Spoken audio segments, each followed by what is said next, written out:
నిజానికి మనుషులందరూ ఆ పరమాత్మ స్వరూపాలే. కానీ ఈ పరమసత్యాన్ని మనం చాలా త్వరగా మర్చిపోతుంటాం. మన దగ్గరున్న కొద్దిపాటి శక్తిని, సంపదను చూసుకొని ఇదంతా మనమే సంపాదించామని, మనకంటే గొప్పవారు లేరని అహంకారంతో కళ్ళు మూసుకుపోతాయి. కానీ ఒకటి గుర్తించుకోండి, అహంకారం మనిషి విచక్షణను చంపేస్తుంది. ఎదుటి వారితో ఎలా ప్రవర్తించాలో తెలియని స్థితికి తీసుకెళ్తుంది. ఇలాంటి అహంకారమే ఒకనాడు సాక్షాత్తు ఆ మహావిష్ణువు వాహనమైన గరుత్మంతుడికి, ఆయుధమైన సుదర్శన చక్రానికి, అలాగే సత్యభామకు కలిగింది. ఒకరోజు ఆ శ్రీకృష్ణుడి సరసాన కూర్చొని ముచ్చటిస్తూ మనసులోని అహంకారాన్ని ప్రశ్న రూపంలో బయటపెట్టింది. స్వామి, మీరు గతంలో రామావతారం ఎత్తారు కదా, అప్పుడు మీ అర్ధాంగి సీత నాకంటే అందంగా ఉండేదా అని అడిగింది. సత్యభామ అడిగిన ఆ ఒక్క మాటతో ఆమె ఎంతటి అజ్ఞానంలో ఉందో, తన అందంపై ఆమెకు ఎంతటి మోజు పెరిగిందో ఆ కృష్ణయ్యకు అర్థమయ్యింది. మరోవైపు శ్రీ మహావిష్ణువు చేతిని అలంకరించే సుదర్శన చక్రం కూడా గర్వంతో విర్రవీగడం మొదలుపెట్టింది. శ్రీకృష్ణ అవతారంలో ఆ జగన్నాథుడికి ఎన్నో విజయాలను అందించిన ఆ సుదర్శన చక్రం ఒకానొక సందర్భంలో ఇంద్రుడి వజ్రాయుధాన్ని నిర్వీర్యం చేసి తన సత్తా చాటుకుంది. ఆ విజయ గర్వంతో సుదర్శన చక్రానికి ఆత్మవిశ్వాసం కాస్త అహంకారంగా మారింది. ఈ ముల్లోకాలలో నాకంటే శక్తివంతమైనది మరొకటి లేదు అన్న భ్రమలో మునిగిపోయింది. ఆ గర్వంతోనే సత్యభామ పక్కనుండగా శ్రీకృష్ణుడిని ఇలా ప్రశ్నించింది. ఓ దేవదేవ, అసలు ఈ సృష్టిలో నాకంటే గొప్పవారు, నాకంటే బలమైన వారు ఎవరైనా ఉన్నారా అని. అదే సమయంలో గరుత్మంతుడు కూడా అక్కడికి చేరుకున్నాడు. తన వేగంతో ఆకాశాన్ని శాసించగలనన్న ధీమా. నేను లేకుండా శ్రీకృష్ణుడు అడుగు తీసి అడుగు వేయలేడు. అసలు ఈ సృష్టిలో నా అంత వేగంగా ఎగరగల ప్రాణి మరొకటి ఉందా అన్న గర్వం అతనిలో మొలకెత్తింది. వెంటనే శ్రీకృష్ణుడి వైపు చూస్తూ, ప్రభువు, ఈ ముల్లోకాలలో, ఈ అనంత విశ్వంలో నా వేగాన్ని మించిన వారు ఎవరైనా ఉన్నారా అని అడిగాడు. ఇలా సత్యభామ తన అందం పట్ల, సుదర్శన చక్రం తన శక్తి పట్ల, గరుత్మంతుడు తన వేగం పట్ల గర్విస్తూ ఒకేసారి 3 ప్రశ్నలు సంధించారు. ఈ ముగ్గురి కళ్ళల్లో కనిపిస్తున్న అహంకారాన్ని చూసి ఆ జగన్నాటక సూత్రధారి చిరునవ్వు నవ్వుకున్నాడు. సత్యభామకు తన అందం మీద ఉన్న గర్వం, సుదర్శన చక్రానికి తన బలం మీద ఉన్న అహంకారం, గరుత్మంతుడికి తన వేగం మీద ఉన్న అతి విశ్వాసం, ఈ మూడిటిని ఒకేసారి అణిచివేయాలని శ్రీకృష్ణుడు నిర్ణయించుకున్నాడు. అందరికంటే ముందుగా గరుత్మంతుడి అహంకారాన్ని అణచాలని శ్రీకృష్ణుడు వెంటనే గరుత్మంతుడిని పిలిచి, గరుత్మంత, నువ్వు వెంటనే గంధమదన పర్వతానికి వెళ్ళు. అక్కడ అంజనీ పుత్రుడు హనుమంతుడు ఉంటాడు. ఆయనతో ఒక విషయం చెప్పు. ద్వారక నగరంలో సాక్షాత్తు ఆ శ్రీరామచంద్రుడు, సీతాదేవి వేచి ఉన్నారని వివరించి ఆయన్ని మీ వెంట ఇక్కడికి తీసుకురా అని ఆజ్ఞాపించాడు. గరుత్మంతుడిని హనుమంతుని వద్దకు పంపిన తర్వాత శ్రీకృష్ణుడు సత్యభామ వైపు తిరిగాడు. ఆమె తన అందం పట్ల ఉన్న అహంకారాన్ని గమనించిన పరమాత్మ మెల్లగా ఒక మాట చెప్పారు. దేవి, ఒక పరమ భక్తుడు ఈ రోజు మమ్మల్ని చూడటానికి వస్తున్నాడు. మనం సీతారాములాగా దర్శనం ఇవ్వాల్సి ఉంది. కాబట్టి నువ్వు వెంటనే వెళ్ళి సీతలా అలంకరించుకొని రావాలి అని ఆదేశించారు. ఇక చివరిగా శ్రీకృష్ణుడు తన చేతిలోని సుదర్శన చక్రం వైపు చూశాడు. సుదర్శన, నువ్వు వెంటనే వెళ్ళి కోట ద్వారం వద్ద కాపలా ఉండు. నా అనుమతి లేకుండా లోపలికి ఎవరిని రానివ్వద్దు. అది ఎవరైనా సరే, ఎంతటి బలవంతులైనా సరే, నా ఆజ్ఞను మీరి లోపలికి ప్రవేశించడానికి వీల్లేదు అని ఆజ్ఞాపించారు. శ్రీకృష్ణుడి ఆజ్ఞను అందుకున్న ఆ ముగ్గురు తమ తమ పనుల్లో నిమగ్నమైపోయారు.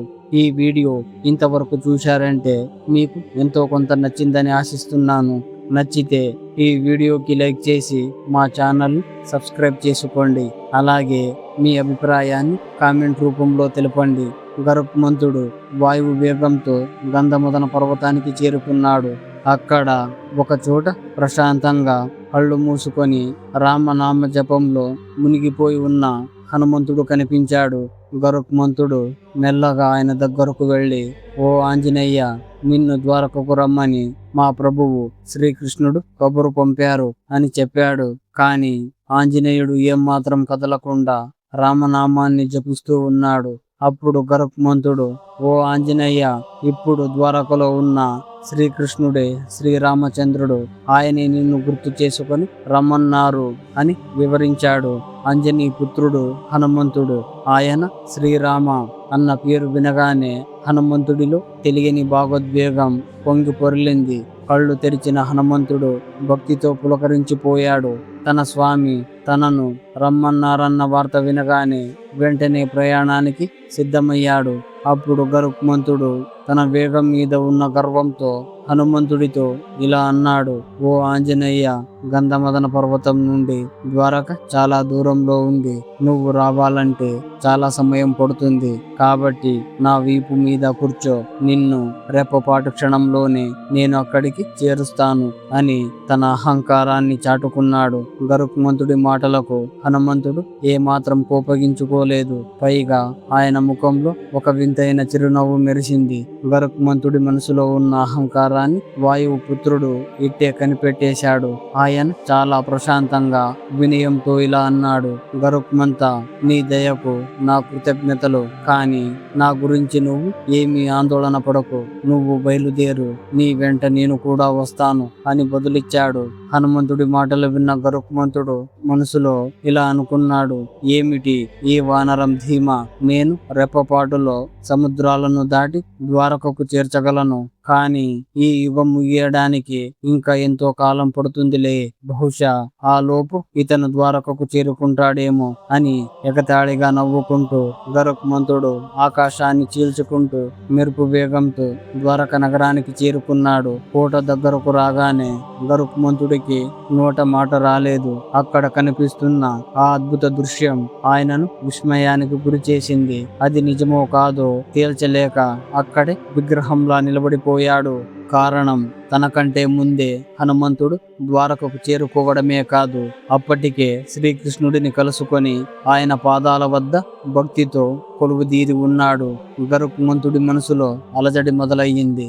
గంధమదన పర్వతం నుండి ఇంత దూరం ఇంత వేగంగా ఎగిరి రావడానికి నాకే ఆయాసం వచ్చింది. శ్వాస తీసుకోవడం కూడా కష్టమయ్యింది. అలాంటిది ఈ ముసలి వానరం కాదు, అంజనీ పుత్రుడు హనుమంతుడు. ఆయన నాకంటే ముందుగా అసలు అలసట అనేది లేకుండా ఎలా రాగలిగాడు అన్న సందేహం అతనిలో కలిగింది. ఆ మరుక్షణమే గరుత్మంతుడికి తన పొరపాటు అర్థమైపోయింది. గాలి కంటే వేగంగా ప్రయాణించగల ఆంజనేయుడు ముందు తన వేగం ఎంత అల్పమైనదో తెలుసుకున్నాడు. అహంకారంతో విర్రవీగిన గరుత్మంతుడి గర్వం ఆ ఆంజనేయుడు ముందు తునాతునకలైపోయింది. శ్రీకృష్ణుడి పాదాల చెంత కూర్చున్న హనుమంతుడిని చూసి ఆ విష్ణు స్వరూపుడు నవ్వుతూ ఇలా అడిగాడు, హనుమ, కోట ద్వారం వద్ద నిన్ను ఎవరూ ఆపలేదయ్యా అని ప్రశ్నించాడు. అప్పుడు హనుమంతుడు వినయంగా ఇలా సమాధానం ఇచ్చాడు, ప్రభు, నన్ను ఆపడానికి ఏదో ఒక చక్రం అడ్డం వచ్చింది. లోపలికి వెళ్ళడానికి వీల్లేదు అని మొండికేసింది. దానితో వాదలాటకు దిగితే మీ దర్శనం ఆలస్యం అవుతుందని భావించాను. అందుకే సమయం వృధా చేయడం ఇష్టం లేక ఆ చక్రాన్ని పట్టుకొని మింగేశాను. ఆ మాట అంటూనే హనుమంతుడు తన నోటి నుండి సుదర్శన చక్రాన్ని తీసి శ్రీకృష్ణుడి చేతికి సమర్పించాడు. ఒక్కసారిగా అక్కడున్న వారంతా నిర్ఘాతపోయారు. ఇంద్రుడి వజ్రాయుధాన్ని నిర్వీర్యం చేసిన తన శక్తి హనుమంతుడి నోటిలో ఒక చిన్న బిళ్ళలా పడి ఉండటం చూసి సుదర్శన చక్రం కంగుతింది. తన బలం పట్ల తాను పెంచుకున్న అహంకారం ఎంతటి అజ్ఞానమో ఆ క్షణంలోనే అర్థమయ్యింది. హే ప్రభు, శక్తివంతుడననే గర్వంతో విర్రవీకి ఎంత పెద్ద తప్పు చేశాను, నన్ను క్షమించు అంటూ శ్రీకృష్ణుడిని వేడుకుంది. హనుమంతుడు తల ఎత్తి సింహాసనం వైపు చూశాడు.